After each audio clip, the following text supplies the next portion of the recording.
Nne anụlụ di na 2021 ịghọtara na mana na Jenụwarị kama na nne desili jam bịa na Disemba ọkwa Disemba no I think our final paper ya ka ọ nenela na Disemba this thing.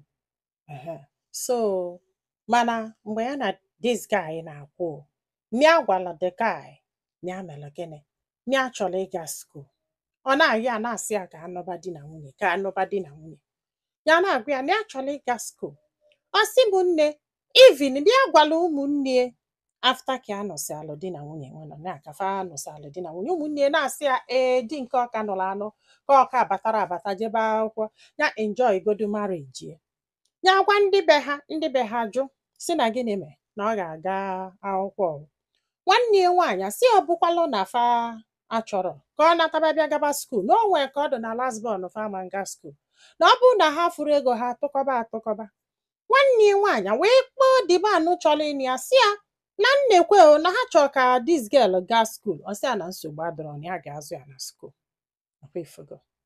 o wee nọbịa ọ sị m ya anọgide n'ụlọ ya na ndị be ha nwebe okwu ịghọtara na ya decide aka ya chigekwa azụ na nke nwanne ya nwaanyị maka na onye na nwanne ya nwaanyị bi before ihe niile a wee mee so luo one day ya nọsịa na nke nwanne ya nwaanyị na-anata nwanne ya nwaanyị gonyecha enyi ife ọ ga-ebunye mami ya instead ya ga-akwụsị na be di enye bulie si ka alụgodu jebunye mami ya na o nwee ka ọ dị iburu ife egonye gị banye be di gị ha fụsị anya ịghọtara na ibukweli esi nọ nke unu ya wee kwụsị be ha drop all the thing n'ịgbago na be ha na be die dukodo ọnụ ọdọrọfa n'ihe a na-anụzikwa bụ na ego nwanne ha nwoke nyere ka o ji gokolo ife je bunye ndị be ha na o bunyere ha nwa so the thing bido sebelu ha okwu na-eselu ha nnekwu okwu ya na nwanne ya nwaanyị bili mago ndị tin na-afịọcha n'ebe afọ ka akara ịhapụ this marriage maka na nwanne ya nwaanyị sị ya na ihe a bụ red flag ịmago n'aka na-ekwu di bata ịghọtara kịta si anyị ahapụbazie nke nwanya wee sị ya na ọ bụrụ na ọ hapụkwa ya ka ya na ndị be fabilio na this marriage is over ọ sị bụ na die nọ Cameroon so ka ekwusiela ife a die si ya na nsogbu adọrọ na ọ ga-esi wee chiga azụ nke nwa ya wee kwela ọ sị bụ nne na this man aka emesiekwa ife dị n'isi mana omego nke ọ ga-abịa ime nwaanyị afọ mụọ nwa ịghọtara na nwa afọ ga-abụ nke gị nọ nke o megolu so far because it's like na ndị be ha na-asị na ọ ga-agụ ndị be die si na ọ ma ngụ die wee sị ya hapụba akwụkwọ afọ maka na ya jekwuru die si ya nọ nke okwu ka a chọrọ ịnụ nọ nke bụ last decision ha ịghọta na mana still na ya likekwara ịgụ akwụkwọ die si oke ya hapụgodo akwụkwọ for now na ọ ga-agụgodo na ọ bụrụ na wee kpọzara ya wee gbago Cameroon fana bụ wee bido ebe afọ ọ sị m nne ịmagonu pịa nwoke na nwaanyị na-esi Igbo gị ya atụla ime na ya bịagodo bido na-anọlụ ndị ya na-enotice na this guy abụrọ mmadụ ma mgbe iwe na-ewo gị ma mgbe ịdọrọ happy ma mgbe ịmagolu inidila attention ya na ọ bụrụ ụdị mmadụ ọ bụ na ọ ga-apụ n'ụtụtụ jebe afịa mgbe aka nọ n'ụlọ ebu afọ ime na ọ ga-anọgide 11-12 ọ batabe ya anọgide londi na-asị kedu ife ya banyere ya ihe a ọ sị mma nke kasị njọ na sisi ya na this guy ji wee bili na this guy egorori akwa n'ọsọ once ka o gogoro ya na nwa ya akwa once na-akwanyachi wee si na ija gbagote ka aka na-eyilu tata ọ sị mma nke bụ goingoi na di ya nwere ike inye gị more than 1000 like na ya nụtalụ nwoke ga-abụ ịfụba nsọ gị bịa gwu ya onye gị ego ịchọ pantị bịa gwu ya onye gị ego ịchọ ude ịbịa gwu ya ọ sị bụ na afọ almost 1 year na-ete n'ozi ude nye amụrụ nwa na-ete nwa olive oil dutoni ya chọrọ itebe nwa ude nyekwanụ m ego ka ngote ude tee nwa na nwa etegidego olive oil na ọdụgo oke ịkasịkwa ọ sị m nne ma nke kasị njọ na ọ chọrọ ịgba ma edo happy ma edoghị happy na ihe ọ na-akwa happiness bụ inwekwelu nne ị ga-eli ilile nne pịam ihe ọbụla sie n'ọnụ pụta ọ sị na ihe ọ na-amụta n'iru akwụkwọ ya sị anya mekena ihe dị otu na ọdụ mma ọ sị anọ ihe ọ na-amụta n'iru akwụkwọ dịka ite ude ọ sị ya ọkwa ka o tebe nwa ude ọcha ihe ọ na-amụta n'iru akwụkwọ ya wee na-asị ya na-enye m ego na o nwere ife nna alụ ịkasịkwa ọ sị m nne ebe afọ ka ya nọ wee regret ba ya nọrọ this man. Ebe afọ ka ya nọ wee regret ba na ya gụrụ akwụkwọ. Ebe afọ ka ya nọ wee regret ba everything about this marriage. Na ya gụrụ akwụkwọ na o nwere ihe a nwere ike ịlụ na Cameroon.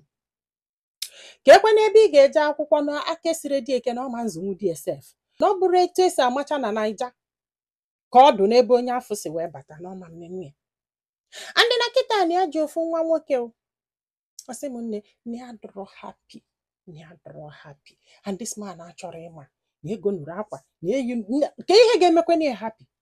Ya anọgide na-esi na-anọ na shop ya. Ya ga-anọgide na shop ya mgbede ya anaba.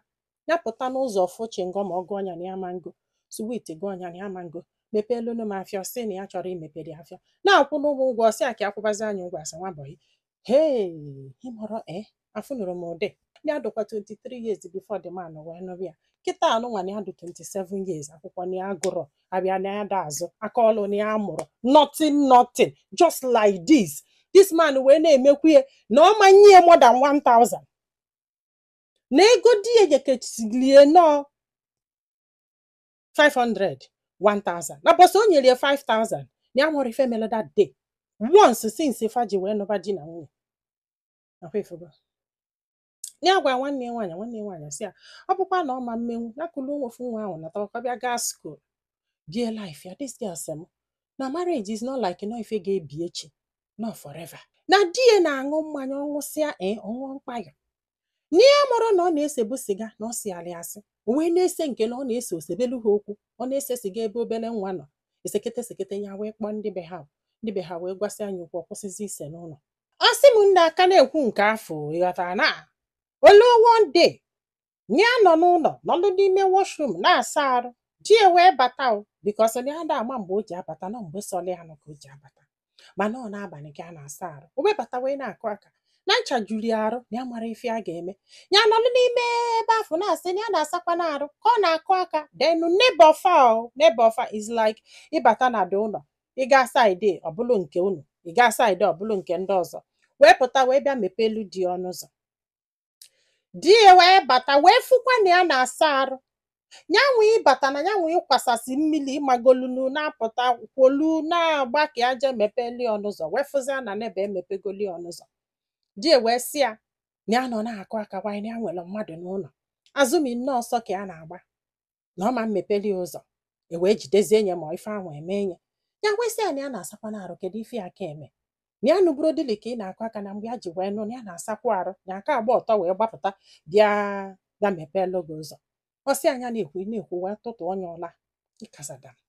Ọ sị m nne ya wee sị ya na ịmakwa ya anya ọzọ na ya ga-ete ekikwa everything makwa ife itinye ife na marriage na ya ma nte eke. Na itikwu enye abọlụ na ihe dị ọlụ gị bụ na-eti gị na-eti m ike gwu m ikugbuo m ibunejele ndị be anyị that's it. Ọ bịakwa n'oche bịa nọba itinye ife o nya wee kunye tụtụlụ ihe dị ebe ahụ ido kụba nke o na fanụlụ ọgụ that day nọsi agbasa. Femesịkwa dokwe o. Ọ sị m nne na kịta na etu marriage ya si wee dọkịta bụ na this man na-akarịsị ụka ịghọtara na because na fada egwu na fada ama njakịrị na fada akparị amụ because na mgbe ọ ga-ejesie bata ịghọtara n'ime abalị afọ ọ dachapụ n'ụla. Ụzọ ụtụtụ ọ na-apụ ọlụ. Nna Sonia na-amụ amụbụ ije na shop ya. Ọ sị m nne n'ife eji wee wetara anyị akụkọ m biko m jụọ ndị mmadụ ihe niile kịta ma ọnya nọlụsị na ya na-anụ di na ọ bụ nya nwụọla anyị iyi na ya ga-anwụla anyị iyi na o nwere ife mmegide n'ụwa ka this man zụọ ya n'akwụkwọ na ọ da akwadodo ife a ga-eme o na ife ọ chọziri kịta bụ ka ya nọlụ na shop ya as sex girl ịmagoro na-enyere ya aka mgbe ọbụla o ji wee chọọ na ụdị life afọ ka ọ chọọ ya ga-egbugide emeli ụwa agwụ especially maka akwụkwọ ya agụrụ. Ya made mistake.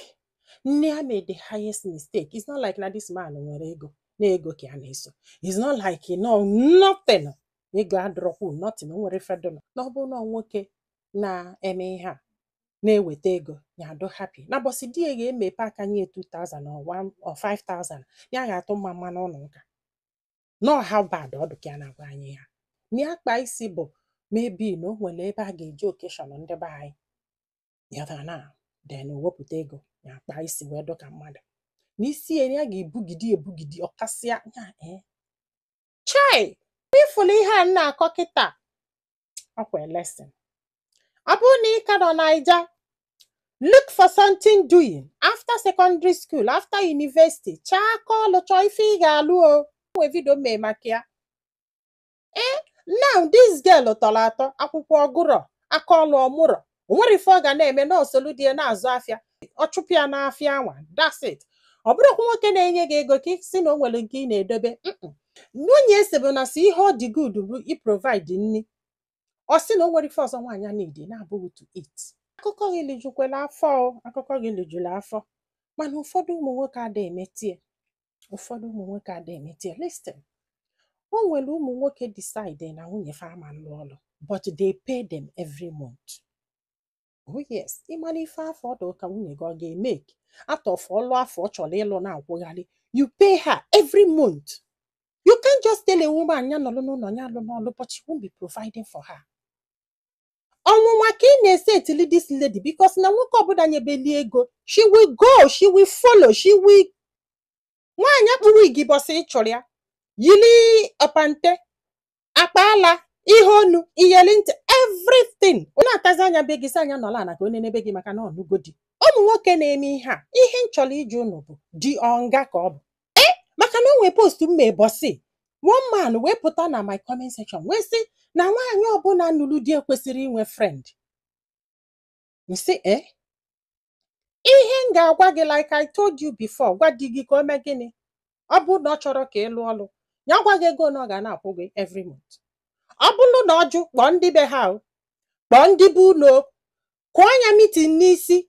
Ịsaida na ọ zụrụ gị n'akwụkwọ ọ na ọ chọrọ ebe ị ga-amụ aka ọlụ ọ na ọ na-akwụ gị ụgwọ every month. Ọ ga-arara ofu. Kpọọ anya meeting n'isi. Oh yes.